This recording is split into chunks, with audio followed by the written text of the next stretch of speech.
अब जब अदालत ये फैसला दे चुकी है कि वहां आप मंदिर बना सकते हैं, अब जब अदालत ये फैसला दे चुकी है और उसके बाद ट्रस्ट बन गया है, ट्रस्ट ने तारीख तय कर दी है, 5 तारीख को भूमि पूजन हो जाना है, तो आपको ओवैसी के आगे या आसिम बकार के आगे बार बार ये बीन बजाने की जरूरत क्यों है कि नहीं साहब वहां मंदिर ही था? इसका फैसला हो चुका। आज की बहस इस पर है कि क्या आज सर वो तो 10x20 के नहीं सर, क्या है ना 10x20 के पोस्टर में आप सर, छपा दीजिए, वो तो कुछ भी कहेंगे, के पोस्टर में वो तो कुछ भी कहेंगे, 107 भी छपा दीजिए, वो तो कुछ भी कहेंगे, क्योंकि उन्होंने जब ये कह दिया कि हम अदालत के आदेश में विश्वास नहीं रखते हैं, उसके बाद आप उनसे बहस क्यों करना चाहते हैं इस विषय को लेकर कि वहां मंदिर था या नहीं था? बहस तो इस पर हो रही है जो राजू दास आज कह रहे हैं कि जो दूसरा ट्रस्ट बन रहा है जिसका मस्जिद का कामकाज देखने का जिम्मा है, उसमें सरकार की तरफ से लोग हों। क्यों हो लोग? क्या अदालत ने कहा ऐसा उसके लिए? मैं बता रहा हूं उसका एकदम स्पेसिफिक उत्तर दे रहा हूं। हाँ, हमारे भारतीय संविधान में सुधांशु जी ने कहा था इसका टेक्निकल पॉइंट भी, तो टेक्निकल पॉइंट का आंसर दे रहा हूं। हमारे भारतीय संविधान में आर्टिकल 25(2)(a) के तहत ये लिखा हुआ है कि अगर केंद्र सरकार चाहे तो वो किसी भी रिलीजियस, कोई भी रिलीजन की सेकुलर एक्टिविटी में कानून बना सकती है। और वक्फ एक्ट में सेक्शन 96, वक्फ एक्ट मेरे सामने है, सेक्शन 96 में स्पष्ट रूप से केंद्र सरकार को पावर दी है कि वो वक्फ बोर्ड में वक्फ बोर्ड की स्थिति को रेगुलेट कर सकती है for the purpose of regulating the secular activities of Waqf. Central government has the following powers. ये पावर सेक्शन 96 में वक्फ एक्ट 1995 में दी हुई है, ये मैं नहीं कह रहा हूं। और अभी तो जिलानी साहब ने बात कही, उन्होंने कहा ना कि वक्फ जो है शरिया के हिसाब से नहीं हो सकता है, उनकी बात को भी मैं कहना चाहता हूं, शरिया का लॉ यहाँ पे अप्लाई नहीं होता है, क्योंकि सुप्रीम कोर्ट ने आर्टिकल 142 के तहत आपको 5 एकड़ की ऑल्टरनेटिव लैंड दी है, तो वो शरिया का कंसेप्ट आप भूल जाए कृपा कर। ठीक है, ओके। जिलानी साहब हमारे साथ अब है नहीं, वो कुछ ही देर के लिए थे, लेकिन राजीव राय, वकार साहब की भी शक्ल दिखने लगी है, उनसे वापस बात करेंगे। लेकिन राजीव राय, सबकी बात आपने सुनी है, जरा आप बताइए आपको क्या लगता है, क्या सरकार को मस्जिद बनाने वाले ट्रस्ट में भी अपना आदमी रखना चाहिए? क्योंकि राजू दास कह रहे हैं कि इस पैसे का गलत इस्तेमाल हो जाएगा।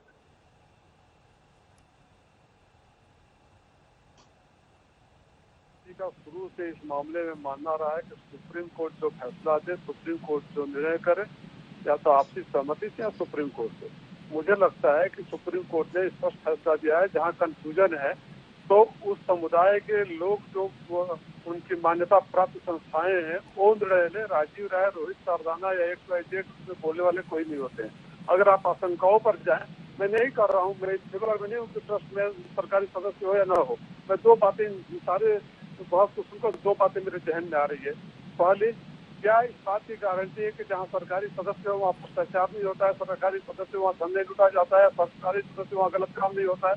हमारे यहाँ तो DISP आतंकवादियों से मिला था जम्मू कश्मीर में। पहली बात। दूसरी बात, अब आशंकाओं पर जाएंगे तो मैं नहीं, आप नहीं, हिंदू महासभा आरोप लगाती रही हिंदू वाली संस्थाओं पर कितने करोड़ रुपया, 1000 करोड़ रुपया और 1 टन सोना खा गए। तो अगर ऐसा कुछ होता भी है, जो मैं एक आम भारतीय नागरिक के रूप में कहता हूँ, अगर ऐसा कुछ होता भी तो हमारी सरकार की संस्थाएं ऐसी है, ED है, CBI है, IB है, बहुत सारी ऐसे, इनकम टैक्स है, रिटर्न ऑफ इसके फायदों का सब लिया जा सकता है। अब वक्त आ चुका है कि हिंदुस्तान में बहुत बात की न हो। मंदिर एक मुद्दा था, हम माने या न माने, मंदिर एक मुद्दा था, सुप्रीम कोर्ट ने उस पर फैसला दे दिया, मंदिर बनना चाहिए, मंदिर बन रहा है और भी जल्दी बन जाता है, इसमें 7 महीने तक इंतजार करने की जरूरत नहीं थी। अब वक्त इस बात का है कि बहुत हिंदुस्तान इस बात पर हो कि बेरोजगारी कैसे दूर होगी, GDP ऊपर कैसे जाएगी, लोगों की आत्महत्याएं कैसे रुकेगी, वो यूपी में और अन्य जो अपराध बढ़ रहे हैं, इस पर कब बात होगी, कब तक इसको? राजीव जी, जिस दिन इस पे होती है ना, आपकी पार्टी आपको भेजती नहीं है, हम क्या कर सकते हैं सर, बताइए। अभी जिस दिन हुई परसों यूपी के अपराध पे बहस, तो आपकी पार्टी ने अनुराग भदौरिया को भेज दिया। उसके पहले हुई मजदूरों के ऊपर बहस, तो जब आपकी पार्टी ने आपसे कहा आप आए, आपकी पार्टी ने आपको नहीं भेजा, आप नहीं आए सर। अब उसका ठिकरा हमारे माथे मत डालिए ना। हर चीज पे बहस हो रही है राजीव जी, हर चीज पे बहस हो रही है। दिक्कत क्या है ना कि आप बोलिए 10 को 30 सेकंड बोलिए आप। रोहित जी, मेरी पार्टी ने कभी मुझे मना नहीं किया। जिस दिन परसों मना नहीं करना होता है सर, मना नहीं करना होता है, मना नहीं करना होता है, भेजना होता है, मैंने मना किया, उपलब्ध कराना होता है।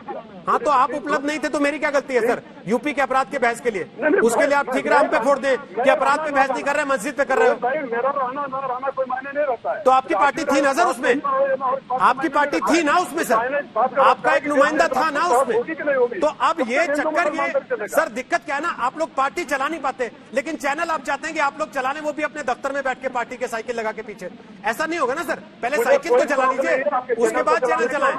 इसलिए यहां से जो होगा, जो करना होगा वो हम तय करेंगे सर।